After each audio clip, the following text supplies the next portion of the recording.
Creo que en principio la palabra o la frase o el título diseño de sonido tal vez lo estamos heredando de un cartel o de un crédito de películas americanas. Bueno, vamos a remitirnos a las fuentes, ¿no? El sound designer apareció como crédito por primera vez en 1979 con la película Apocalypse Now de Francis Ford Coppola, donde Coppola le trata de dar a Walter Murch un crédito que exceda la cuestión de haber hecho el sonido de la película. De hecho, es un término que lo estamparon, lo inventaron en San Francisco. De hecho, fue el reverendo Walter Murch el que de alguna manera lo empezó a usar, y muy apropiadamente, por cierto.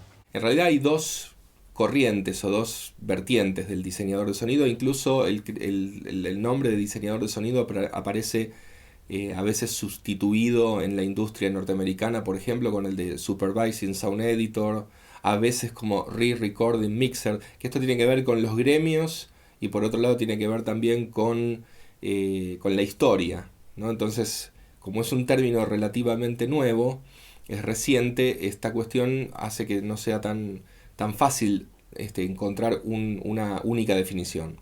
Creo que hay como por lo menos dos acercamientos a la idea de diseño de sonido. Una diría que es la más fácil de explicar, que es diseñar el sonido como entendiendo al sonido como un objeto, como un evento independiente del resto, independiente de la narración, independiente de la película en la que funciona, diseñar un sonido como un objeto audible. Una vertiente sería la que podríamos decir que encarna Ben Burtt, que es el diseñador de sonido famoso por Star Wars y recientemente Wall-E, que es un creador de sonidos, un fabricador de sonidos, de efectos especiales, que si bien contribuye al imaginario sonoro que va a tener el audiovisual, está como de alguna manera más acotado. El término diseño de sonido muy a menudo se aplica o se sueña o se sospecha, está relacionado con el diseño de sonidos de objetos inexistentes, naves espaciales que no han sido construidas, armas que disuelven a los antagonistas, con unos sonidos impresionantes, etcétera, o novedosos o jamás registrados. Hay muchos diseñadores de sonido que trabajan en esta dirección como diseñadores de ruidos o de cosas escuchables. Diría que especialmente en Hollywood existe más esa modalidad de contratar a alguien para que diseñe el sonido de los pasos de los robots de Transformers. Quick, we've got to get across. Find the controls that extend the bridge. I think I just blasted it. They're coming through!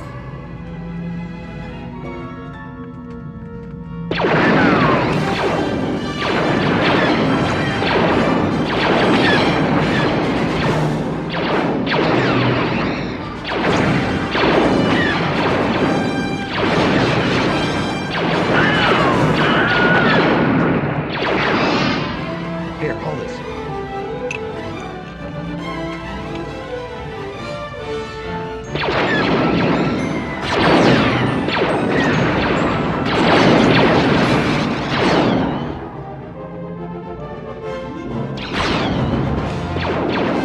Here they come!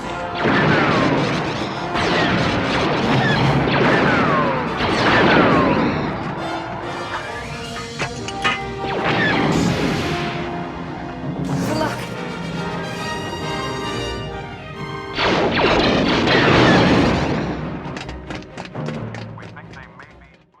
La otra vertiente es la que podríamos decir que encarna Walter Murch, que es alguien que dialoga con el director desde la primera instancia de la película y que está involucrado en el guión y que está planteando todo lo que podría llegar a sonar en función de la producción de sentido. Que es finalmente el responsable de la banda sonora en la película. Es el que trabaja en el mejor de los casos con el director desde el arranque del proyecto, es quien supervisa el sonido directo. En algunos casos hasta hay diseñadores de sonido como Guido Berenblum que van ellos mismos a hacer el rodaje. Entonces son el sonidista del rodaje también. Poder tener una idea más general o intentar tener un control sobre el proceso de sonido completo desde el momento anterior al rodaje, tal vez en charlas con el director y previos esto incluso a la situación de producción, luego en la situación de preproducción, previendo situaciones de rodaje y no estrictamente de rodaje, sino previendo la grabación, recolección y producción de eventos sonoros, por decirlo de alguna manera, que van a ser parte absolutamente necesaria de la postproducción. Un sonidista no es un tipo que registra sonido o que aprieta botoncitos para que la película se escuche bien. Es un tipo que toma decisiones. Mira, el diseño de sonido es básicamente el concepto general de la banda de sonido, ¿no? No es tanto la edición, que podría definirse como la edición de ambientes, de diálogos, de efectos y de músicas, sino el concepto global de eso. Básicamente es comandar un grupo de gente de alguna forma, organizarlo y llevarlo adelante y tener más el macro de la película en todos sus distintos compartimientos. Pero bueno, estas serían como las dos vertientes. El fabricador de sonidos y de efectos especiales, algo que tiene que ver con el cine fantástico, de ciencia ficción, de mucha acción, que es más bien de un cine muy industrial y muy tecnificado, por así decirlo. Y otra sería la vertiente que más me interesa, por otra parte, que es la que detenta Walter Murch o Skip Lipsey con los hermanos Coen, que es la del creador de sonidos en función de la producción de sentido, ¿no? De generar metáforas, ideas, distintos recursos para, más que nada, para que el espectador tenga otra dimensión y otros sentidos producidos del sonido.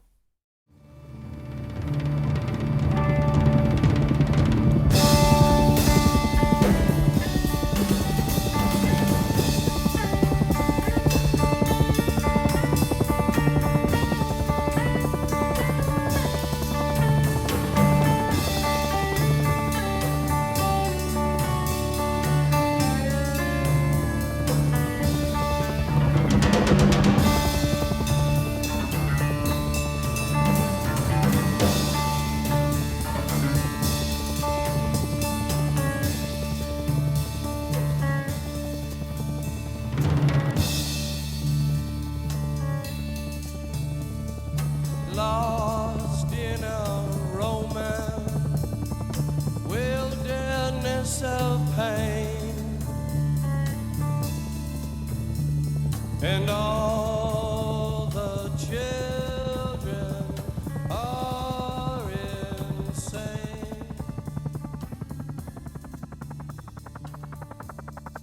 All the children are insane.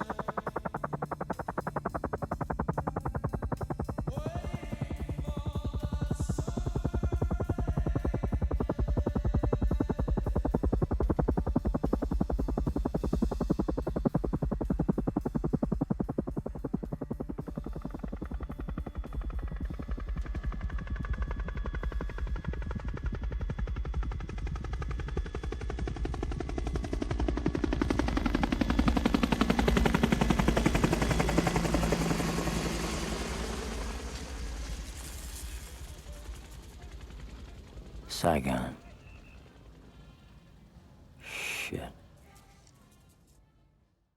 Como director de sonido tenés una relación directa en un punto con las otras ramas de las películas, los otros departamentos involucrados y con las otras cabezas de área. El diseñador de sonido es un colaborador del director para llevar a cabo esa historia, entonces hay que poder dejar de lado el ego de querer hacer uno lo que tiene ganas y tratar de encontrar qué es lo más funcional a la película. La relación del director con el diseñador de sonido a veces se da y a veces no. Es decir, esto depende. Si el director quiere y es consciente de la necesidad de un diseñador de sonido, o si supone que todas las ideas sobre sonido ya están en su cabeza, que suele ser muchas veces el caso, a veces con razón y a veces sin razón. Pero esto depende de la sensibilidad del director y la apertura. Tiene que ser una persona muy abierta para poder trabajar con tanta gente a la vez y que todos confluyan en el resultado final. Siempre en el cine, todo para mí está supeditado al director. Quiere decir, la decisión suprema la tiene el director. Dentro de eso, hay un proceso donde muchos tomamos pequeñas decisiones que hacen a la gran decisión de cómo finalmente es la película. ¿Desde dónde lo vamos a hacer? Si solamente desde la postproducción o si empezamos desde la preproducción trabajando en el guión. Eso dependerá de la concepción de los productores y directores. Por lo general, como directores de sonido, nosotros nos involucramos en una película cuando ya está un poco avanzada esta historia. Sobre todo lo que tiene que ver con el guión ya totalmente finalizado. El director de sonido se encuentra con que ya casi todas las decisiones están tomadas y solo le queda, a partir de una estructura que ya es casi estática y que ya no se puede modificar, ver qué aportes le puede hacer y qué cositas puede sumar en esa dirección. Muy difícilmente el sonidista, cuando es contratado en el momento de comenzar la postproducción de sonido, pueda revertir una decisión que ya se tomó con anterioridad. Sería deseable trabajar más audiovisualmente y pensar qué cosas se pueden contar también desde el sonido, pero la mayoría de los directores tienen una formación en imagen, a veces también en guión, son como puntos fuertes más comunes de los directores, pero es débil su formación en sonido, y en qué se puede hacer del sonido y cómo hay que preparar la preproducción para el sonido. En general, la mayoría de los casos en que yo noto que hay un buen diseño de sonido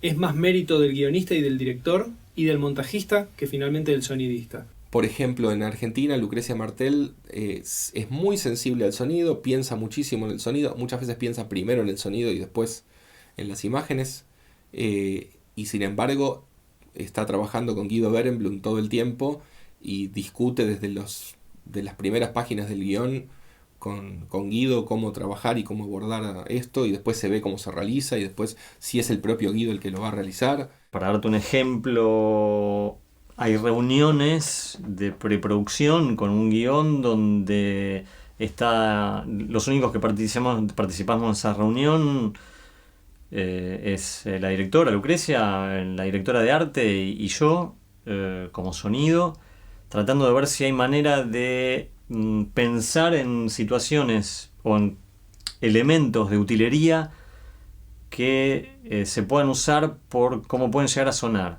Esto quiere decir, un ejemplo muy concreto es en La Ciénaga, en el comienzo de la película, cuando arrastran las sillas al lado de la pileta. Esta pileta no tenía ni deck de madera, ni una vereda, ni nada. Había que construir la vereda. Entonces, en ese momento, lo que por charlas con la directora de arte salió de decir, bueno, pongamos lo que nosotros llamamos vainillas, tal vez, que son esas baldosas que son muy clásicas de las veredas de Buenos Aires, que son como acanaladas, porque iba a ser un lugar donde se iba a producir un ruido muy particular, arrastrar una silla de metal.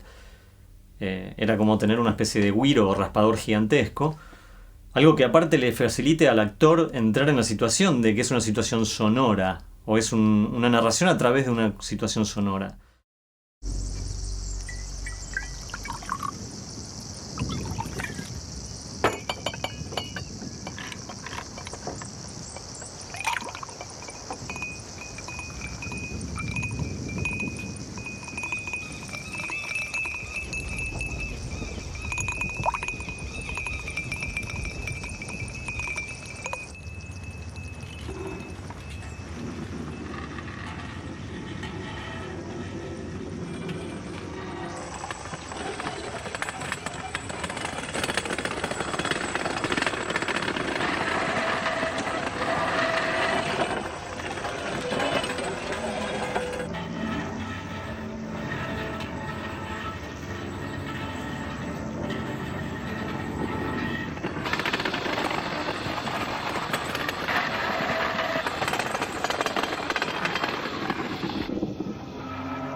En toda película hay 3 elementos, ¿no?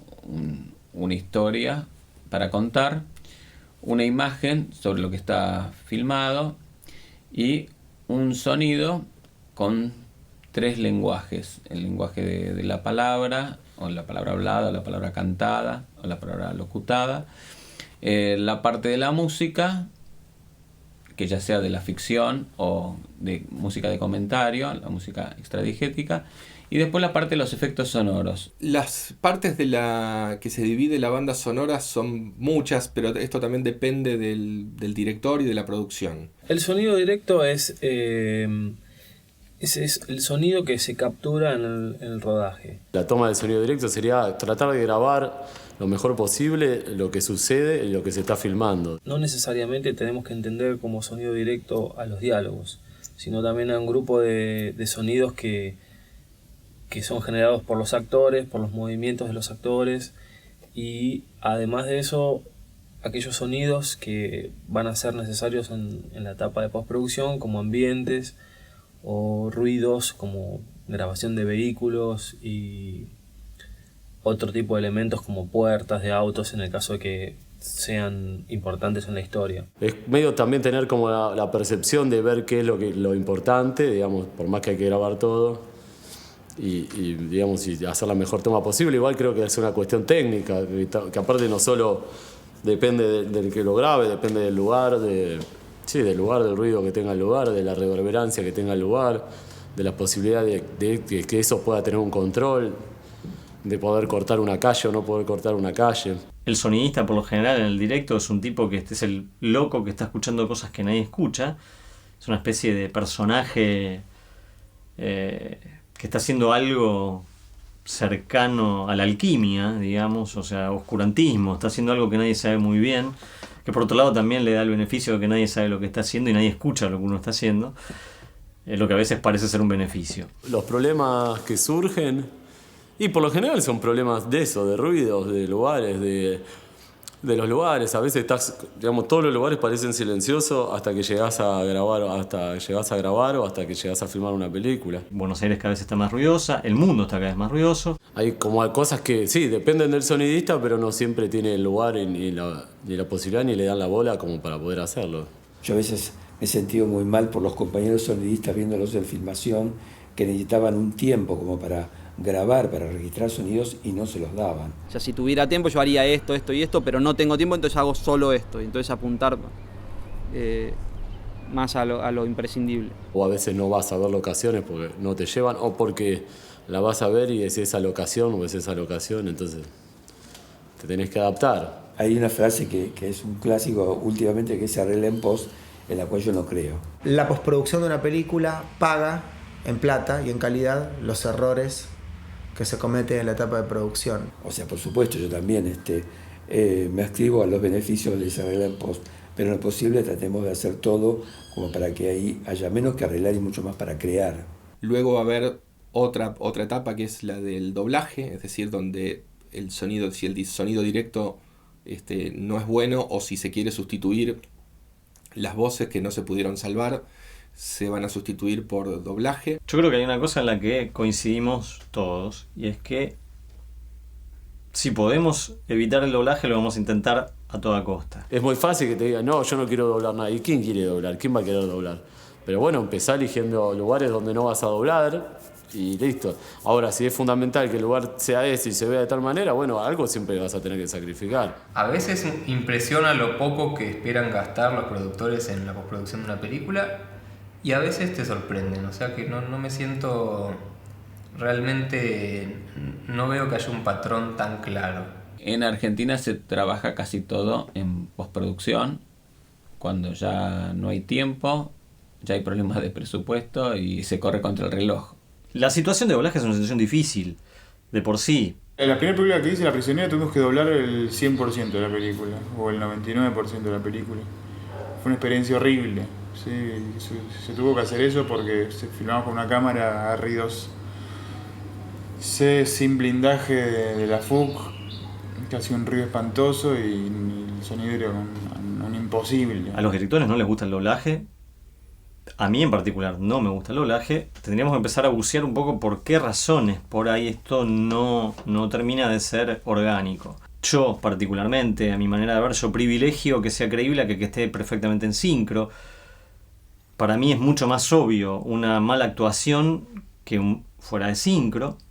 Un fuera de sincro se puede tratar de manejar un poco por edición y por manipuleo electrónico de la señal, pero nunca vas a lograr por manipuleo de ninguna manera cambiar una actuación. Parafraseándolo a John Alonso, diría, no hay nada más difícil que imitar la realidad. Cuando un estudiante de cine se acerca al mundo de la postproducción de sonido, el imaginario más común es que nosotros sacamos los sonidos todos de una librería gigante que tenemos en nuestras computadoras, o bien bajamos de internet y acomodamos todos esos sonidos según los necesitemos a los movimientos de la película. Uno tiene una cantidad de sonidos en la librería, pero el uso es ilimitado casi. Para mí es importante tratar de hacerse una librería de sonidos que no sean las librerías de colección. Tratar de tener casi todas las cosas que se puedan grabar grabadas, cosas que sean locales en la medida en la que se necesiten. Obviamente cuantos más efectos tengas y cuantos más sonidos tengas, mejor y más rápido vas a poder cubrir los huecos.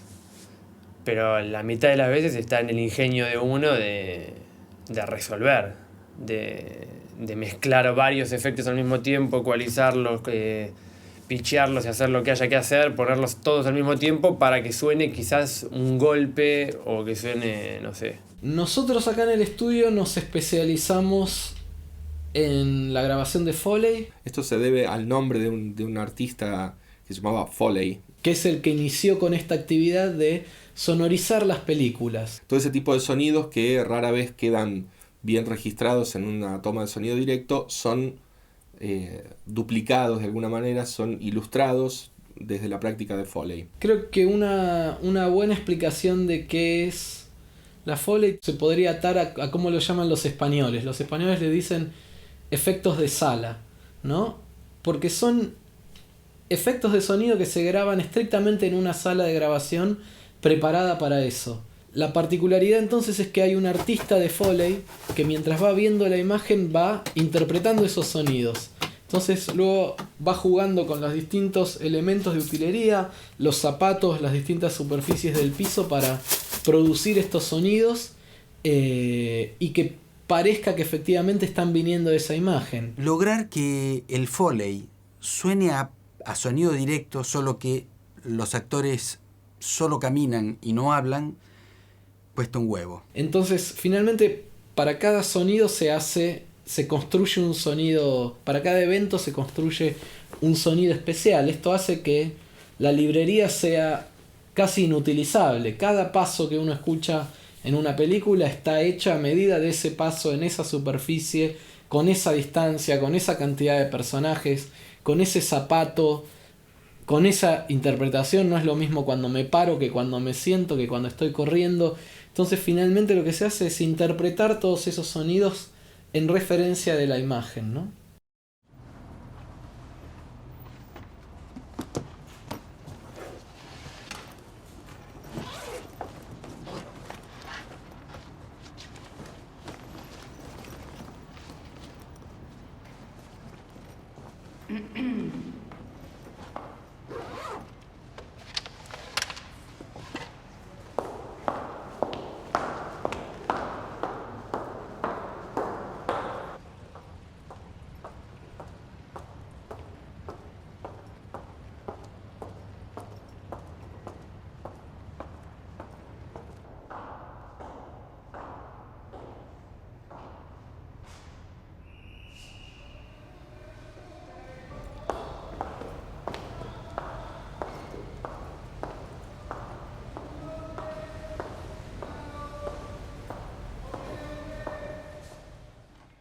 Luego están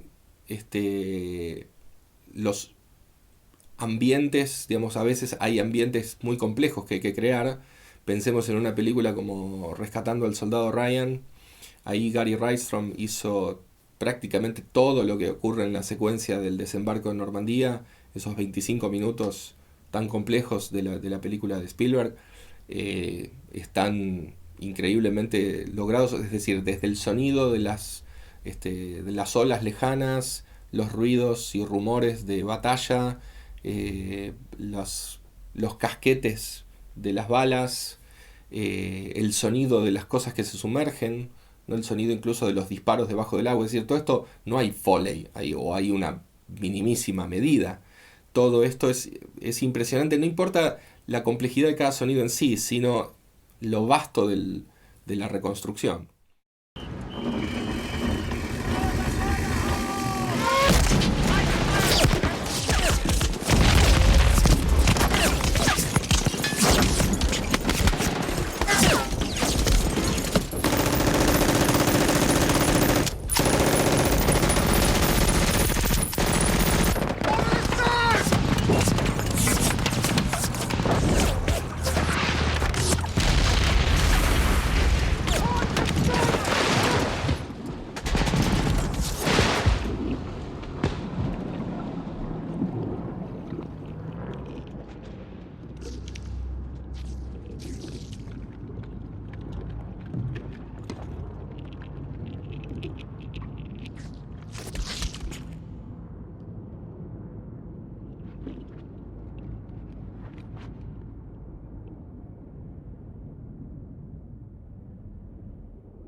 En el caso del secreto de sus ojos, por ejemplo, teníamos que enfrentar un problema. No hay ambientes 5.1 de canchas de fútbol cantando los cánticos futboleros de 1975, que en el secreto tomaba lugar.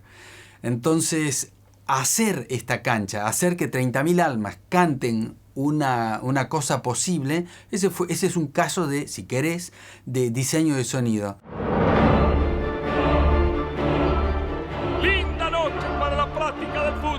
Huracán recibe en el Tomás Educó al Racing Club de Avellaneda en esta noche espléndida para la práctica del deporte. Racing, que no viene con buen pie del campeonato, quiere desquitarse nada menos que contra el Globo de Parque de los Patricios, uno de los candidatos a ganar el título. Arranca Jorge, lleva la pelota, deja en el camino a Brindisi. Gran maniobra, va llevando la pelota por la izquierda, ataca el equipo de Racing. Elude perfectamente Cosema. Juega la pelota para el Gringo Acosta, peligro de gol. Da para Romero Díaz, peligro de gol, tiene un gol del travesaño. Increíble cómo se saltó Huracán. Espectacular, el público de Racing gritaba el gol.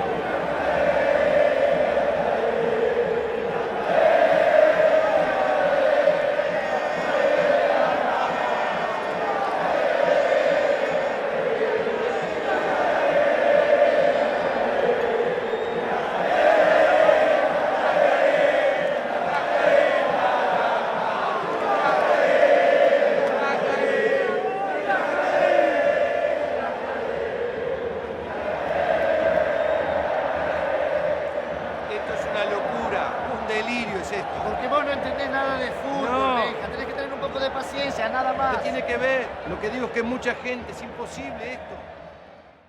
La relación del compositor de la música de la película con el diseñador de sonido se da solamente cuando el director quiere que esto se dé y cuando las personas involucradas están abiertas a la participación. Cuando pienso en qué es la banda sonora de una película, inmediatamente me acuerdo de Fabián, mi amigo el finado, Fabián Bielinski, que durante el trabajo que hicimos juntos para Nueve Reinas me decía: lo lamento, pero no vas a ser más importante que esta lamparita. Con eso quiero expresar que que todo trabajo que haga el músico que sirva para ver mejor la película, en algunos momentos enfatizando lo que pasa, en otros momentos equilibrando, contrastando lo que pasa, en otros momentos simplemente teniendo la valentía de no estar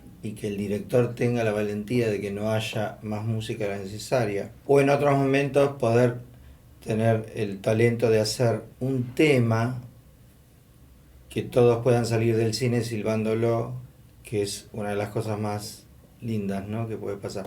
O sea que la banda sonora puede ser diferentes cosas. Todas son lindas y difíciles de lograr.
Mi relación con los músicos o los compositores de la música varía mucho dependiendo de la película, del músico, del director, del editor incluso diría, de qué referencias de música se han usado, qué referencias no.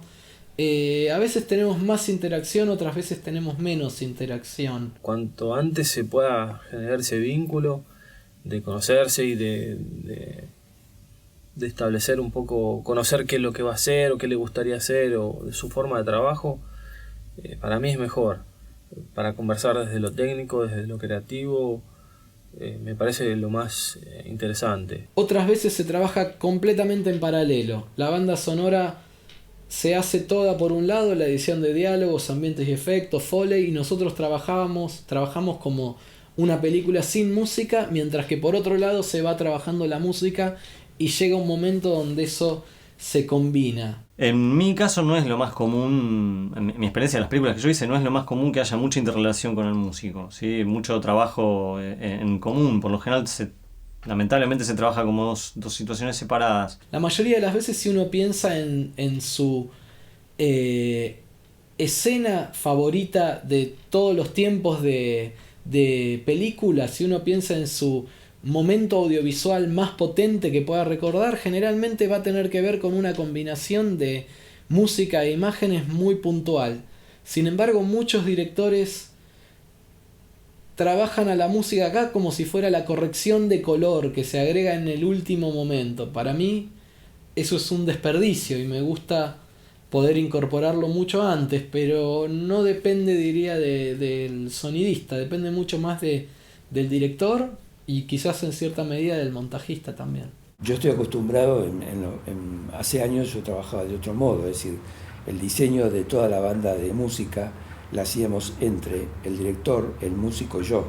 Hoy en día, yo termino la película, la entrego, y el músico pone música a su placer, muchas veces sin tener la menor idea de lo que es una estructura narrativa. Creo que el músico es el tipo que más te peleas, el que no entiende que está dentro de un concepto y que cree que está haciendo su disco, ¿no? Nuestra relación con los músicos suele ser conflictiva, porque suele haber una gran desinformación por parte de ellos de qué es la música en el cine, cómo funciona la música en el cine, qué función tiene que tener. Hay músicos, sí, que trabajan con el criterio de leitmotivs y entonces tienen un sentido estructural y tienen criterio, pero otros no, y son como simples ilustradores de música, y eso no es lo ideal. Casi el diseño de sonido tiene que estar por encima del músico, tiene que discutir con el músico, tiene que haber como toda una cuestión que hace a cómo se escucha una película en relación con lo que se ve y en relación con lo que quiere contar el director. Hay algo muy importante que es que el lenguaje que está más desarrollado en cuanto a matices en la transmisión emocional tiene que ver con la música. Y su conocimiento para un diseñador de sonido es básico para organizar entre la palabra, el sonido y los efectos ese clima y esa construcción que nos permita habitar ese mundo virtual que plantea el arte. Tener un background de músico tiene sus ventajas y sus desventajas.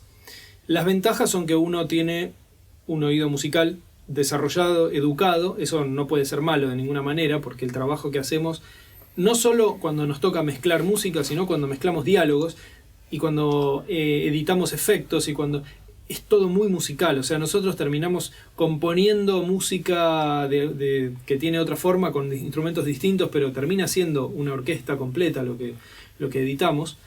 Y con lo cual la formación musical es algo que seguramente es muy valiosa. Diría que para el artista de Foley es favorable por lo menos tener una formación musical, tener un aspecto rítmico seguro. Alguna vinculación con la percusión, con la cuestión percusiva y rítmica es fundamental. Uno encuentra que cada sonido tiene un cantito, unos pasos tac tac tac, ch, tac tac tac, ch, y cuando va corriendo tac tac tac, tric tac tac tac.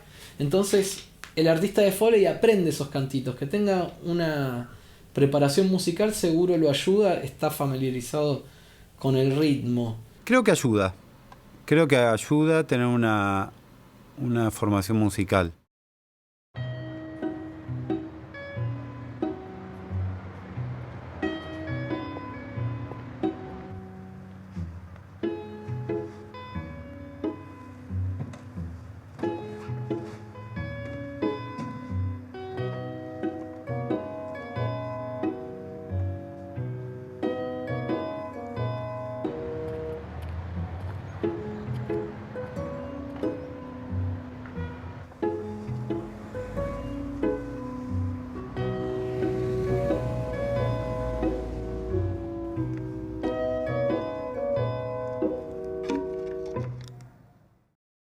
La sala de mezcla es una instancia muy particular de la película. Mira, la mezcla es el resultado del trabajo de mucho tiempo, de mucha gente, de postproducción. Podríamos ponernos románticos y decir que la mezcla es la última oportunidad de contar la historia. Es donde la película toma el papel definitivo y así como uno lo va a escuchar acá es como se va a escuchar en los cines, en los buenos cines, ¿no? Uno trabaja para eso. Conceptualmente la mezcla es amalgamar todos los sonidos para que tengan una lógica espacial y narrativa, o sea, que den el espacio que queremos contar y que queremos transmitir y narrativamente que estén contando la película que es el sueño del director y no otra película, digamos. Nosotros podríamos mezclar una película y obtener un resultado que es opuesto a lo que estaba buscando el director. Y se trata mucho de interpretar cuál es el sueño del director para para tratar de ir en esa dirección. Si querés armar como una ensalada, digamos, tendrías todo lo que es ambientes, todo el armado de ambientes que es mono, estéreo, y ya vienen algunos en 5.1. Lo mismo con los efectos. Todo un trabajo previo muy complejo y muy minucioso de ambientes de directos y directos en sí. Los diálogos, sean de sonido directo o sean de doblajes. El Foley, que grabado en un espacio como este, tanto utilería, ¿sí? Foley de utilería, como pasos, como sonidos de telas, de ropa, efectos, ambientes y música. Todo eso viene todo separado, y la idea de acá es ubicarlo espacialmente, darle un plano sonoro y buscar el diseño y el color que se soñó, ¿no? En la práctica, la mezcla, digamos, ¿cuáles son las tareas que uno realiza durante la mezcla en forma objetiva? Nivelar, ecualizar, comprimir, o sea, básicamente procesar. Ecualización y compresión son los dos procesos que se hacen como digamos, más recurrentes, los que unitariamente es la que más cantidad se hace. También se hace reducción de ruido cuando queremos silenciar los fondos y los room tones de las ocasiones ruidosas. También aplicamos reverberación para dar sensación de estar dentro de un entorno que suena y no aislados del mundo. Paneos, y todo eso en una lógica donde cada cosa depende de la otra que esté sonando en simultáneo. Cuando se llega acá a la sala es como una mega sorpresa, ¿no? Porque sí se empiezan a escuchar cosas que por monitoreo no escucharon en otros lugares. Por ahí sí un monitoreo bueno, pero no con una curva adecuada. Y aparte por ahí no en 5.1. Y lo que cambia realmente mucho es el plano sonoro. El plano sonoro que vos tenés acá, o una imagen de 8 metros, no es lo mismo cuando vos lo tenés en un monitor de 15 pulgadas, 20 pulgadas, ¿no? La exigencia del sonido, la pantalla te está gritando más sonido. La sala de mezcla tiene un tamaño de proyección, un tipo de monitoreo que hace que se escuche de una forma particular, que es como se escuchan las películas en el cine. Una sala de mezcla tiene varios certificados, ¿no? Tiene como distintos sistemas. Y lo que sí existe es un sello de calidad que se llama THX, que son salas que tienen un certificado de calidad. Es como una norma IRAM, una cosa así, un ISO 9000.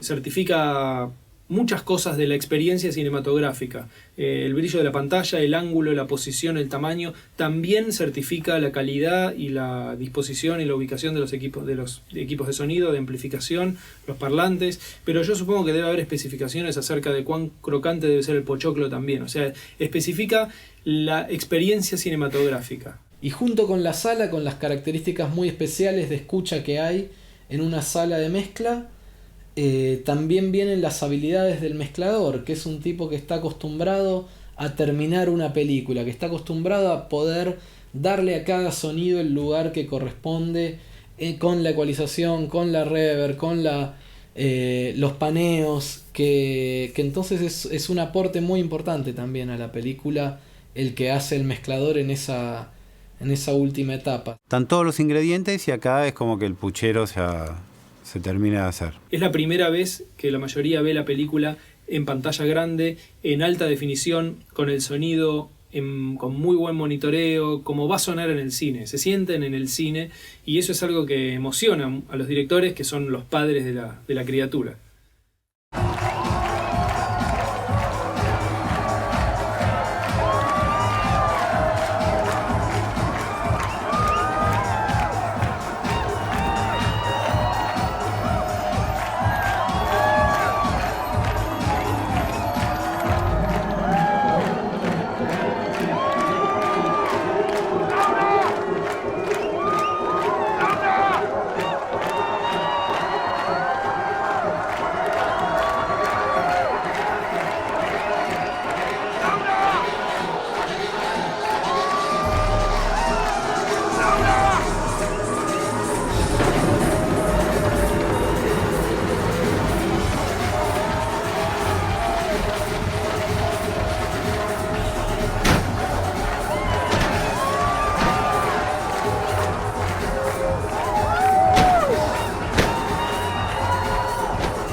hijo de puta. ¿Dónde está la daga, el cuchillo? ¿Qué hizo? Mataste a la chica de Natales, yo lo sé. Asesino, hijo de puta.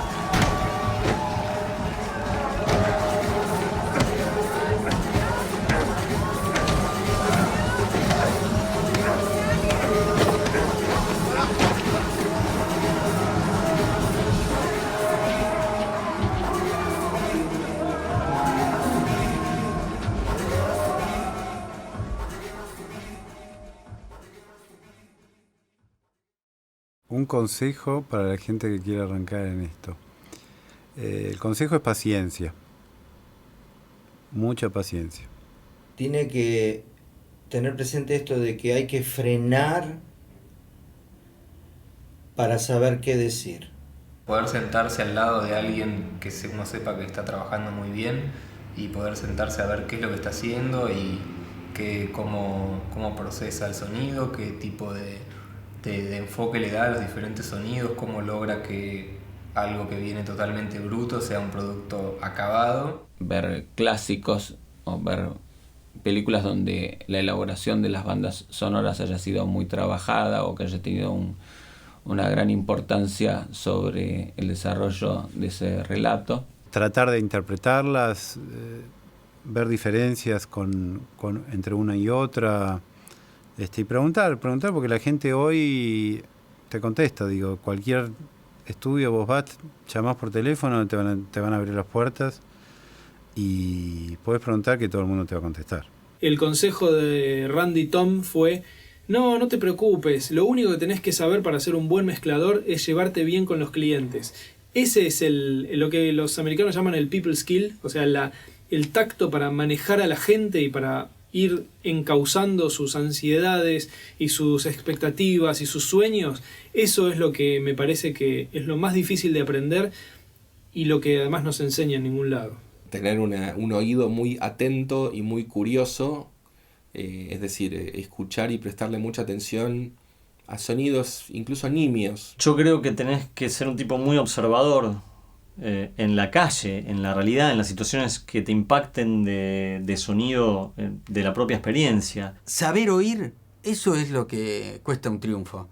Diría que un ejercicio infinito que lleva toda la vida es intentar imitar la realidad, que ya con eso hay suficiente para divertirse. Poner sonidos a una película es un hecho técnico.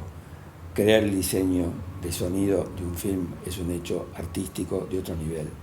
Y creo que lo que pido para mí es ideal, es precisamente poder trabajar con alguien que tiene ese grado de intelección de lo que se está narrando y esa capacidad creativa, entonces, de transformarse en un guionista de la banda de sonido. Esa es la gran diferencia. Y yo le recomendaría a los chicos, hasta por una cuestión práctica, porque van a conseguir mucho más trabajo. Cuanto los directores sepan más sobre sonido, cuando los productores sepan más sobre el sonido, cuando los asistentes sepan más sobre el sonido, me parece que vamos a poder trabajar mejor. Y entonces creo que eso es bueno. Un objeto sonoro mi objeto sonoro preferido, si lo veo por la cantidad de veces que hago uso y abuso de él, tal vez sea el viento. Y distintos tipos de viento, y procesar los vientos, y bueno, creo que estoy pegado con eso desde hace mucho tiempo.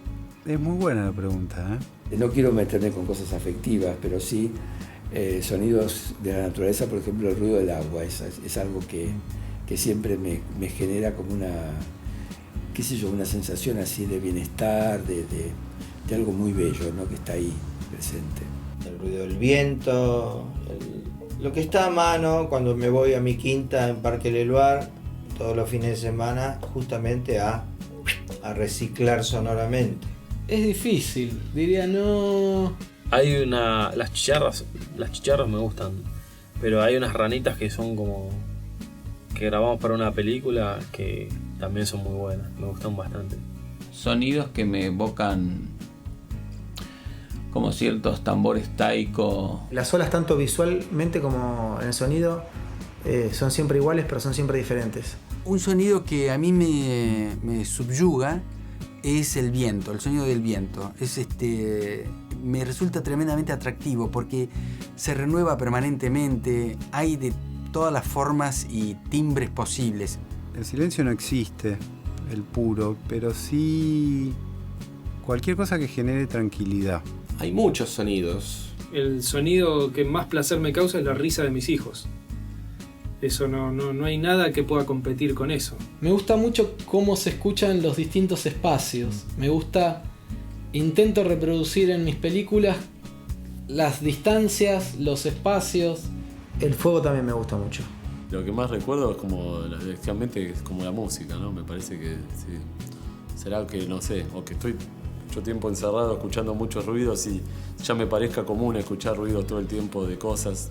Y también es verdad que cuando estoy en la misma realidad vivo escuchando ruidos.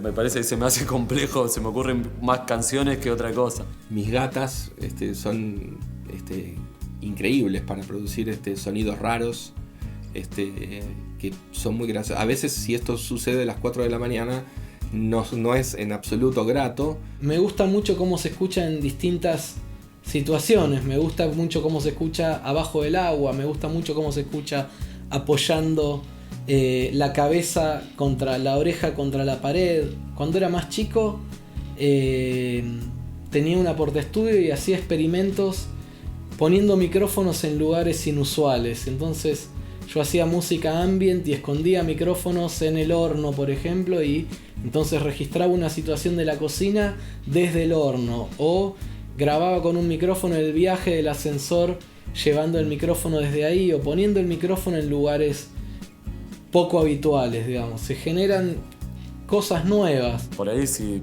con más tiempo por ahí se me ocurre algo, te llamo y te digo.